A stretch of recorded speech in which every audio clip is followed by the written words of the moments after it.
Boise, Basin, Idaho, August 1902. The sun beat down on the high desert, baking the scent of sagebrush and dust into the air.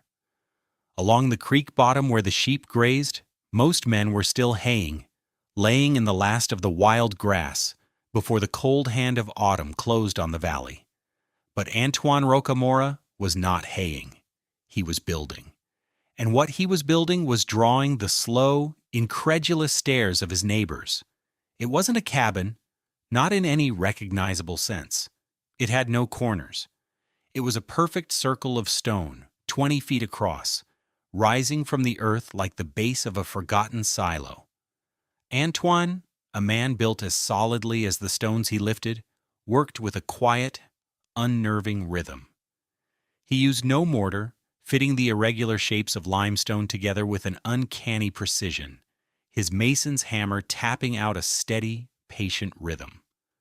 Jedediah Morse, whose ranch bordered Antoine's small sheep run, reined in his horse. He spat a stream of tobacco juice into the dust. "Rocamora," he called out, his voice thick with amusement. "What in God's name is that? You building a well?" Antoine paused, wiping sweat from his brow with the back of a calloused hand. "A house," he said, his French accent sanding the edges off the word. "A house?" Morse laughed, a loud barking sound. "A round one? Where you plan on putting the furniture?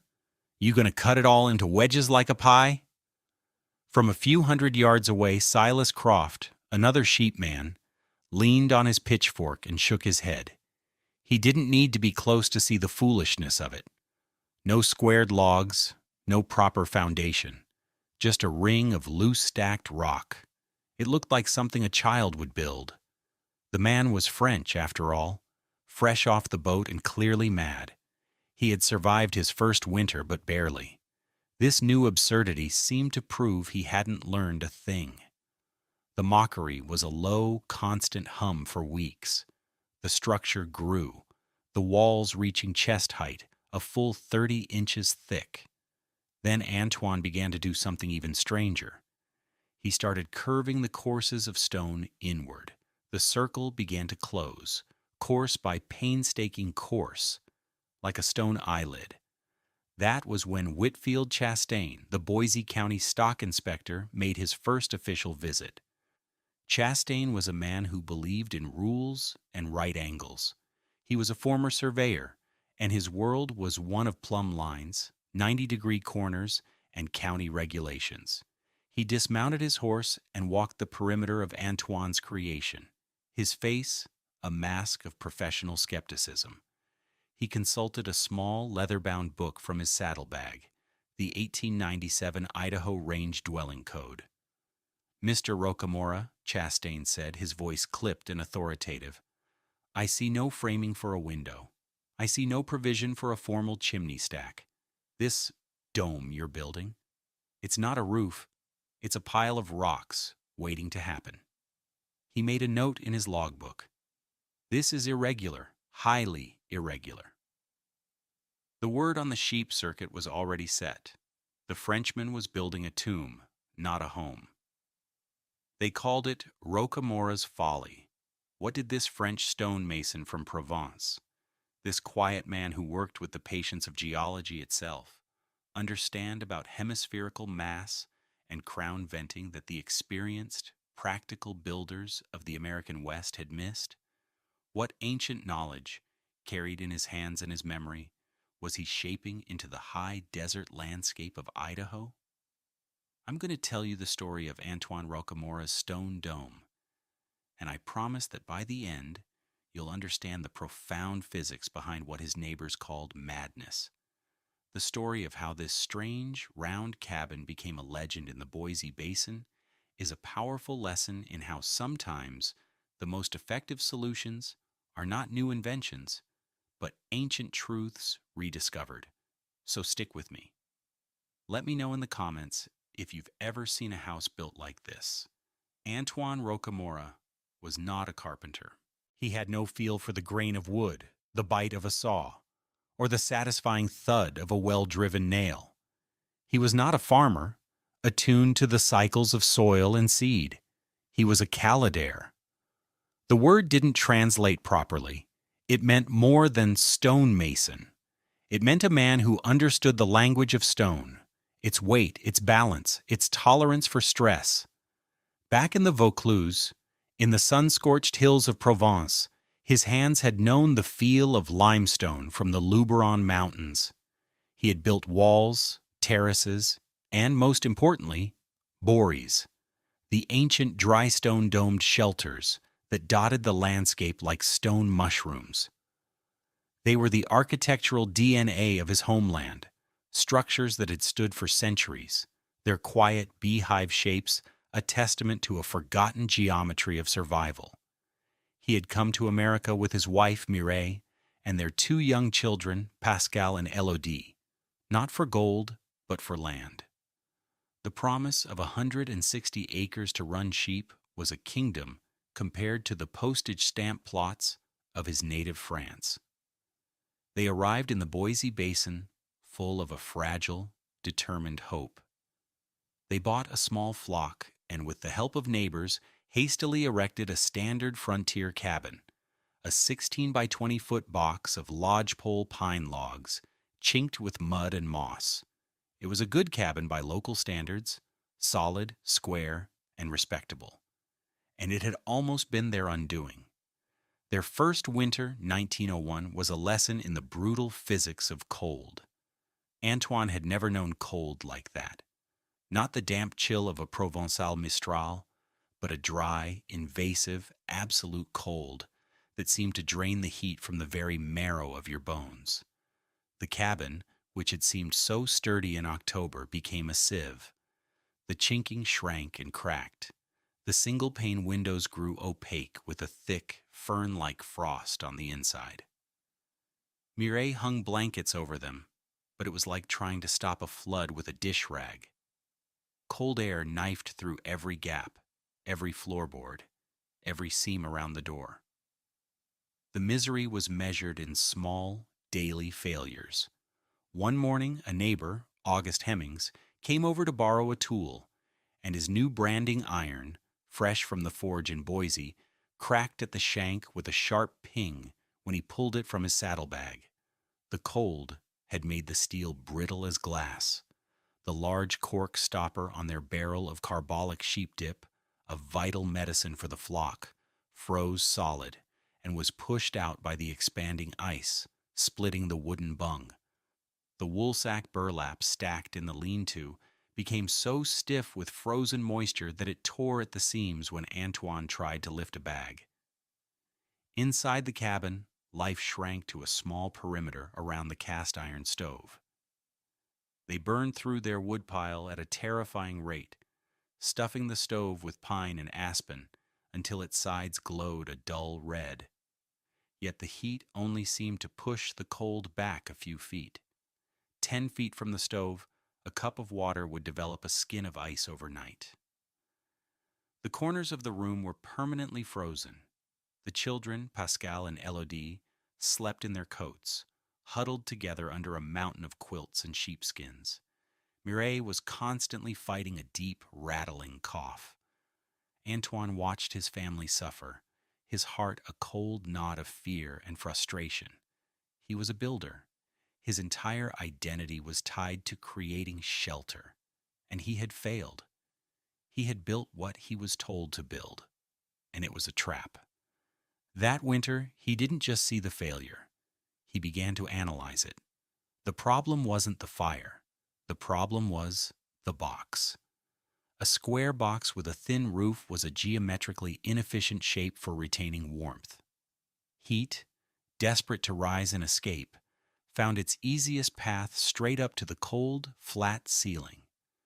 The corners were dead zones where cold air pooled and condensed, creating a perpetual cycle of damp and chill.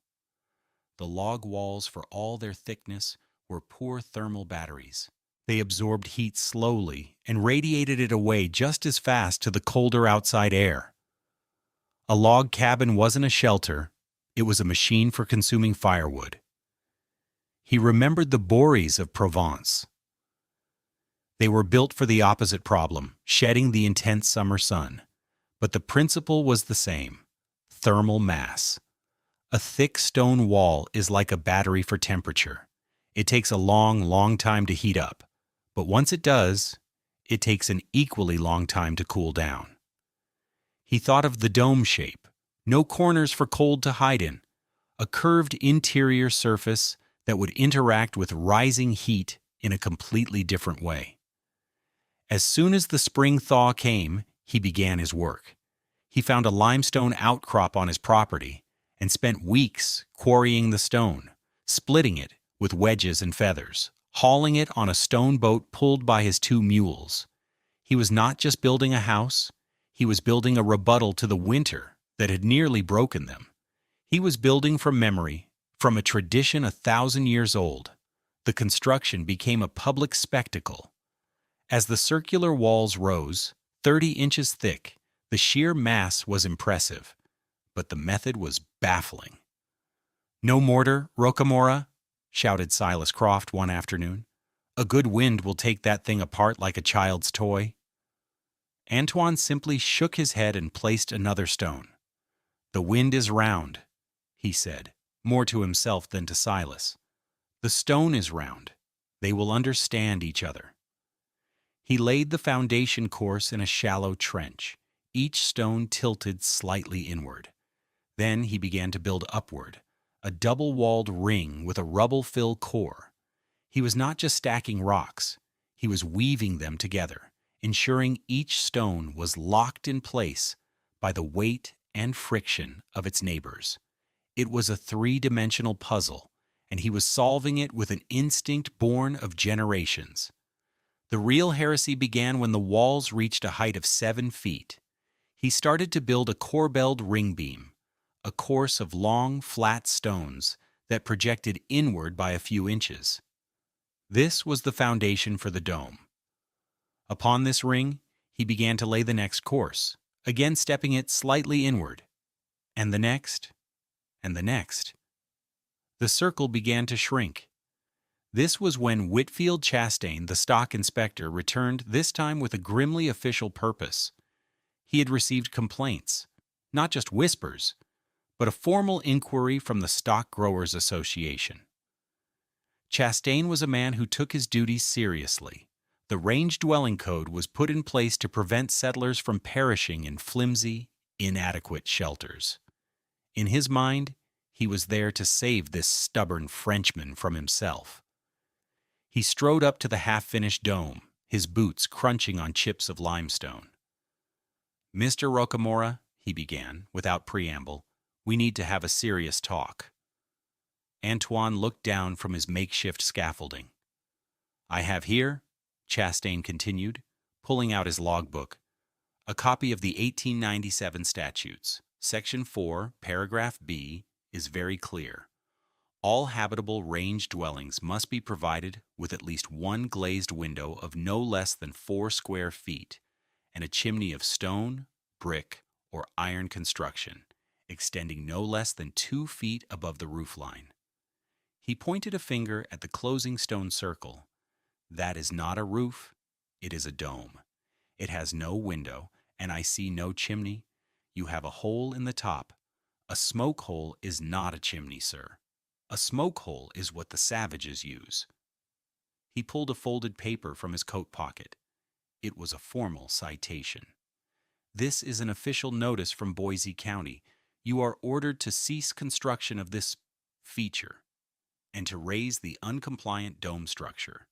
You have until April of next year to comply, at which point I will return for inspection. Failure to do so will result in fines and possible eviction from this claim." The air grew heavy.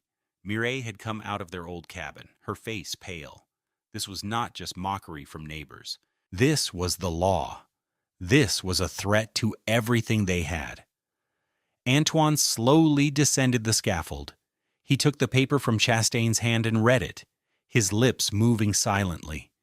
He folded it neatly and tucked it into his shirt pocket. Chastain expected an argument, a plea, a torrent of Gallic rage. He got silence. "Do you understand, Mr. Rocamora?" Chastain pressed, unnerved by the lack of response. This structure fails to meet code. It is deemed unsafe. Antoine looked at the stone walls, shimmering in the heat. He looked at the half-finished dome, a perfect curve against the blue sky. Then he looked at Chastain. "It will be safe," he said quietly. He turned and picked up his hammer. He climbed back onto the scaffold. The steady, patient tapping of stone on stone resumed. Chastain stood there for a full minute, the citation delivered, his duty done. Yet he felt a strange sense of unease. The Frenchman's quiet confidence was more unsettling than any argument. He mounted his horse, shook his head, and rode off, the sound of Antoine's hammer fading behind him. The mockery had lasted for months. The validation would have to wait for winter. To understand why Antoine Rocamora was so certain, you have to understand the physics he was building. He wasn't just stacking stones, he was engineering a thermal engine. The entire structure was a carefully calculated system for capturing, storing, and slowly releasing heat. The key was thermal mass. Think of it like this. A thin piece of paper heats up instantly when you hold a match to it, and cools down the second you pull the match away. A heavy cast iron skillet, on the other hand, takes a long time to get hot on a stove, but once it's hot, it stays hot for a long time after you turn off the flame. The skillet has high thermal mass. Antoine's walls were the skillet. The local limestone he used had a density of roughly 155 pounds per cubic foot. His walls were 30 inches thick and 7 feet high. A single 1-foot-long section of that wall contained over 90 cubic feet of stone, weighing more than 14,000 pounds. Each linear foot of his wall, when heated by just 1 degree Fahrenheit, could store an astonishing 17,500 BTUs of energy. A BTU, or British thermal unit, is the amount of energy needed to heat 1 pound of water by 1 degree. To put that in perspective, a single foot of his wall held enough potential heat to bring over 20 gallons of ice-cold water to a rolling boil. His 20-foot diameter cabin had a circumference of over 60 feet. The total thermal battery he was building was immense. But here was the genius passed down from his ancestors. In a conventional square cabin, the coldest part of the room is always where the wall meets the ceiling. Hot air rises, hits the cold roof, cools, and sinks back down along the outer walls, creating a constant, miserable convection loop. Antoine's design attacked this problem directly. As the dome curved inward from the top of the wall, its courses remained a full 24 inches thick. Where a normal cabin's thin ceiling met the wall, Antoine's structure effectively doubled its thickness. The weakest point in a conventional house became the strongest point in his borie. He was banking the most thermal mass right where the cold tried to gather. The second part of the system was the dome itself and the vent at its crown. Whitfield Chastain had called it a smoke hole. And he was right, but he had missed its true function. A conventional chimney is an engine of heat loss. It works by creating a powerful draft, pulling hot air and smoke up and out of the house. Unfortunately, it pulls the vast majority of the fire's heat out with it, up to 90% in an open fireplace. It's like trying to fill a bucket that has a giant hole in the bottom.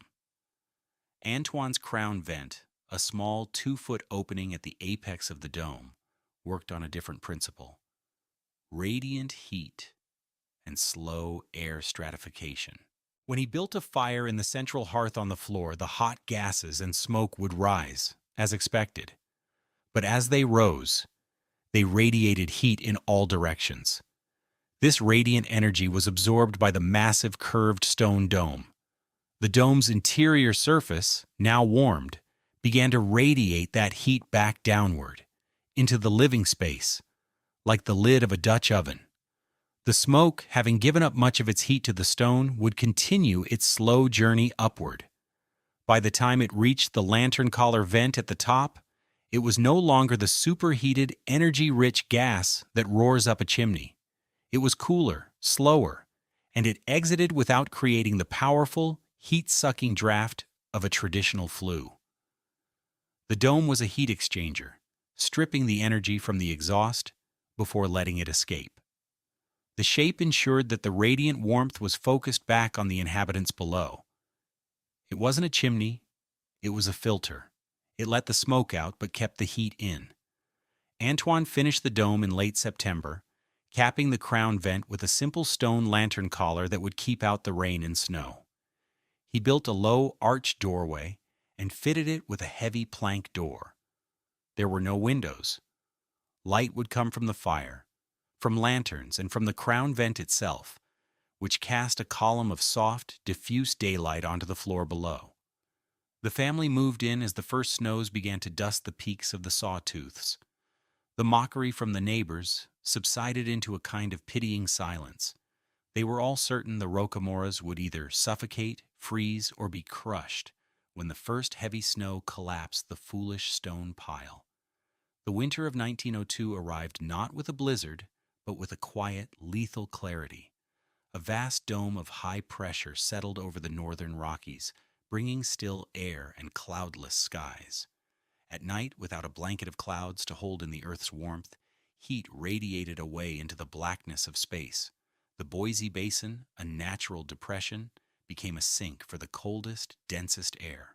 A polar inversion had set in. For 11 straight nights, the temperature at the Boise stockyard plunged to 34 degrees.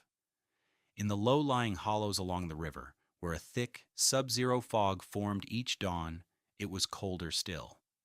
This was not a storm to be weathered. It was a siege. In the log cabins of men like Jedediah Morse and Silas Croft, life became a desperate battle. The world shrank to the stove. They burned wood with a frantic intensity, but the cold was relentless. Frost coated the nail heads on the interior walls, tracing the skeleton of the house in white. Blankets stiffened with ice. The air was thick with smoke from the constant fires, but the warmth was a fleeting illusion.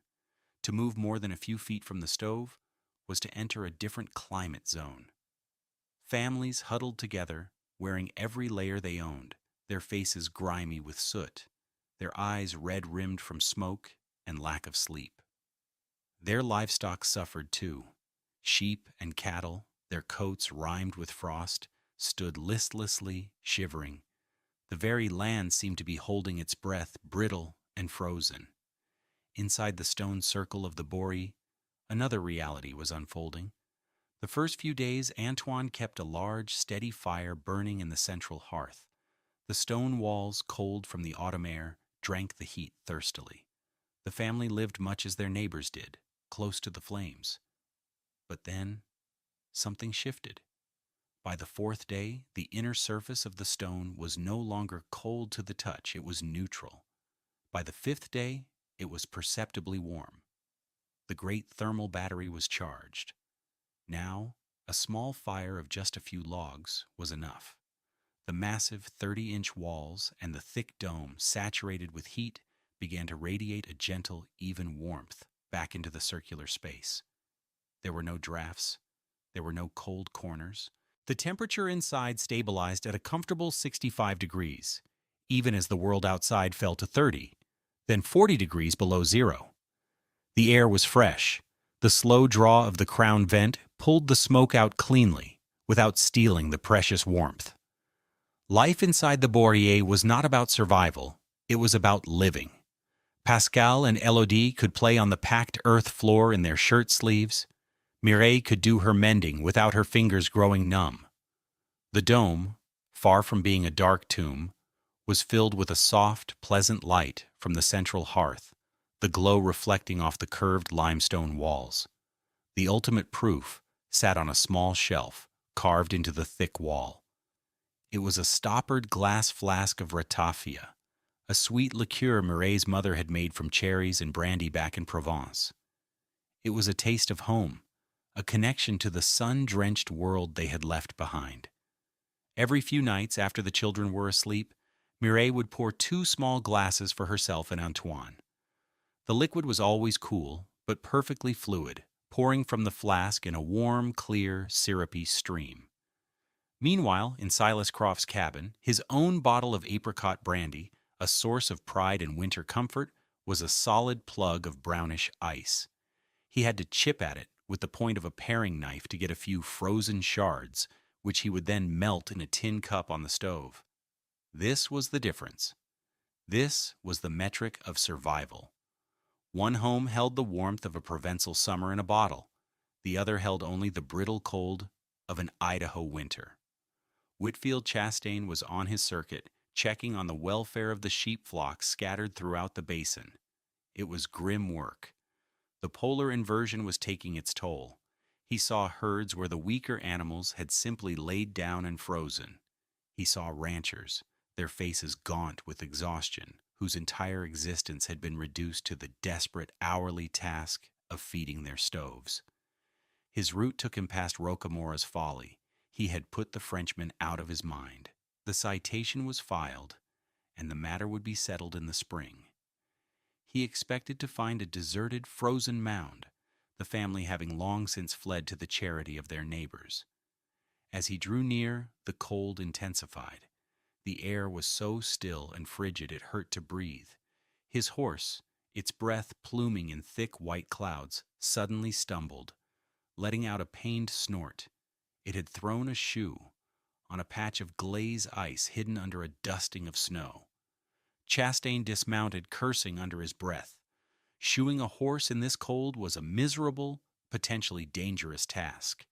His fingers would be numb in minutes. He looked up at the stone dome. A thin, almost invisible wisp of smoke curled from the lantern collar at its peak. So they were still in there. He felt a pang of pity, mixed with irritation. He led his horse toward the low, arched doorway, seeking the minimal shelter of its lee side to protect him from what little wind there was. As he fumbled with the farrier tools in his saddlebag, his fingers already aching with cold, he heard a sound from within the dome. Laughter. A child's laughter. Clear and unafraid. He stopped. It was impossible. No one was laughing in the Boise Basin this week. He listened again. He heard the soft murmur of conversation in French, the clatter of something small and hard, like nuts or pebbles, being dropped into a wooden bowl. Driven by a disbelief so profound it bordered on suspicion, he left his horse and ducked his head to peer through the low doorway. He knocked. The heavy plank door swung inward. The scene that met his eyes shattered his understanding of the world. The first thing that hit him was not a sight, but a sensation. He had braced himself for a wave of frigid, smoky air, the familiar atmosphere of a winter-bound cabin. Instead, a wave of still, clean, deep warmth washed over his face. It was not the scorching, dry heat of a stove, but the gentle, radiant warmth of a sun-warmed stone wall in late afternoon. His eyes adjusted to the soft light. Antoine Rocamora sat on a low stool, a knife in his hand, expertly cracking walnuts. Mireille sat opposite him, sorting the meats into a large wooden bowl. The two children, Pascal and Elodie, were playing a game with the empty shells on the floor. They were all in their shirt sleeves. The air was clear. There was no smoke, only the pleasant scent of burning wood and drying herbs that hung from the curved walls. Chastain stood there, stooped in the low doorway, a figure from another world.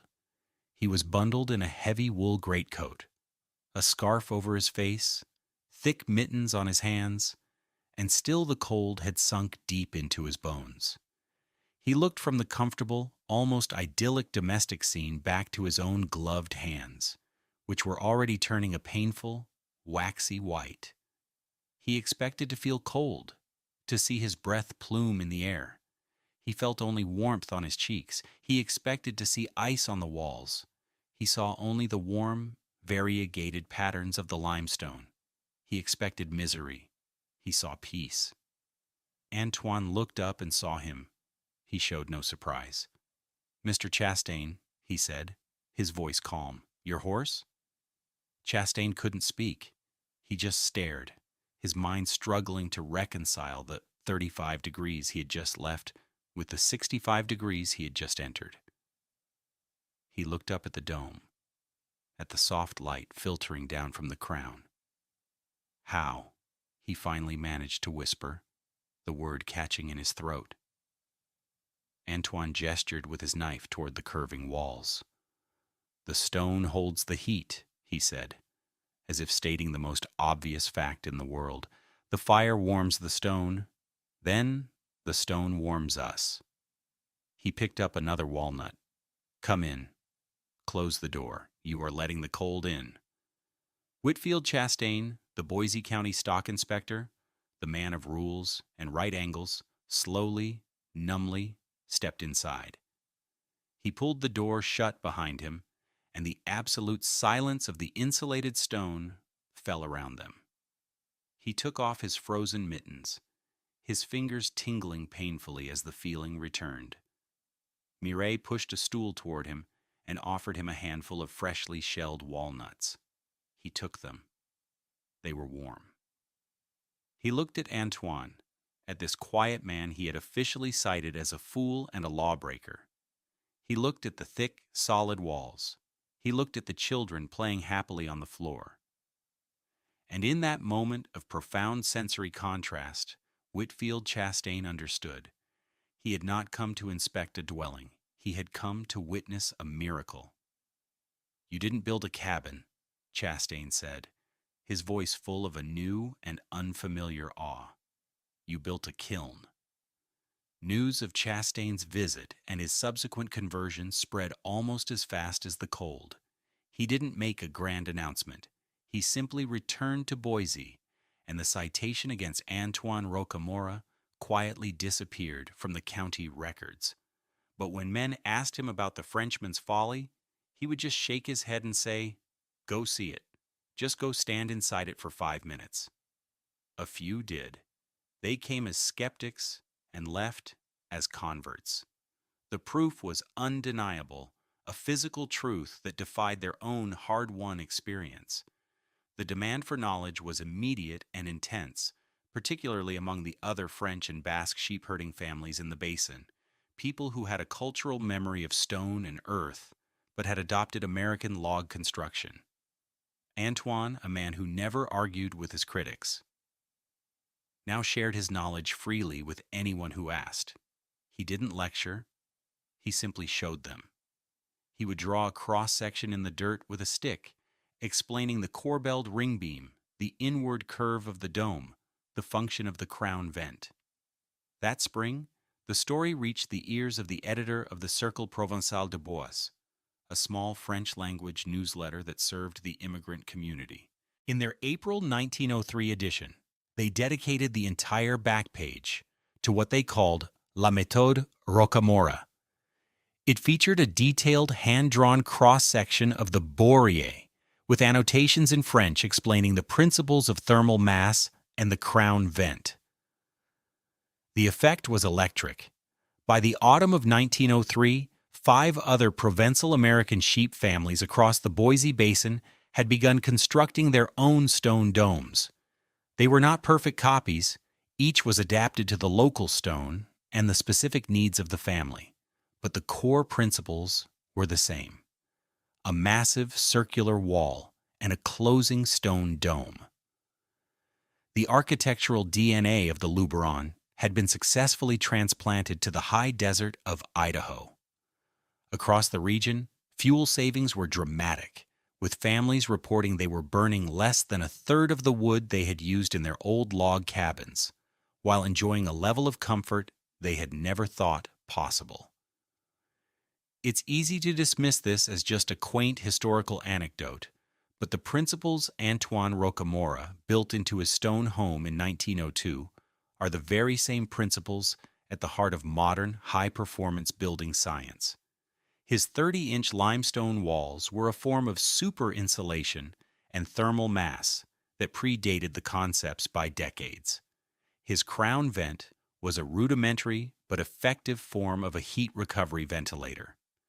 His focus on an airtight envelope and the elimination of thermal bridging is the foundation of modern passive house design. Antoine Rocamora, the quiet stonemason from Provence, was a pioneer of sustainable architecture, a century ahead of his time. In the end, the story of Rocamora's Folly is a story about the nature of wisdom. The frontier prized practical knowledge, the kind gained through trial and error, but that knowledge, for all its value, had its blind spots. The men of the Boise Basin knew how to build with logs, and they built well. But their knowledge was a straight line.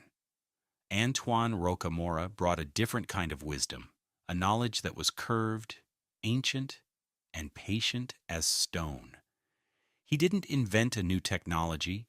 He simply remembered an old one. He taught the stones of Idaho a language they already knew, a language of weight and warmth his ancestors had taught the stones of France. He didn't put a roof over his cabin. He taught stones to close overhead like a slow oven lid. Thank you for joining us for this story. If you found this exploration of historical ingenuity as fascinating as we did, please consider liking this video and subscribing to our channel for more stories of forgotten wisdom. And let us know in the comments, what other ancient building techniques do you think could solve modern problems? This video presents historically inspired reconstructions for educational and storytelling purposes. The characters, names, and specific events depicted are fictional, though the techniques and scientific principles are based on real historical practices and engineering. The application of any building technique today should be done in accordance with all current building codes, safety guidelines, and regulations, and with the consultation of qualified professionals. This content does not constitute professional, technical, or legal advice.